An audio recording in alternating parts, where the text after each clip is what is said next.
मित्रांनो, आपण सर्वांना माहिती आहे की 10 जून रोजी आरक्षण उपवर्गीकरण विरोधात बीड ते मुंबई पायी लॉंग मार्च निघालेला आहे। मित्रांनो, या लॉंग मार्चमध्ये 18 वर्षापासून मुलं ते 75 काढलेल्या आजोबापर्यंत आहेत। मित्रांनो, आपल्यासोबत एक माजी सैनिक, भीमसैनिक या ठिकाणी या लॉंग मार्चमध्ये सतत 3 दिवसापासून चालत होते।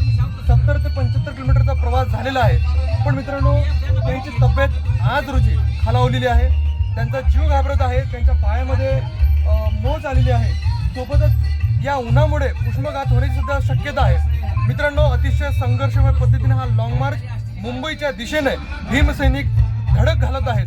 पण मित्रांनो, या ठिकाणी कुठल्याही प्रकारचं शासन प्रशासनातर्फे या लॉंग मार्चच्या मागण्या काय हे जाणून घेण्यासाठी आलेले नाहीत। यासोबतच या लॉंग मार्चवर पुढे काय करण्यात येईल, त्याच्या मागण्या ॲक्सेप्ट होतील की नाही, अशा कुठल्याही प्रकारची प्रतिसाद शासन प्रशासनातर्फे भेटलेला नाही। मित्रांनो, अतिशय संघर्षमय पद्धतीने हा लॉंग मार्च पुढे सरकत आहे।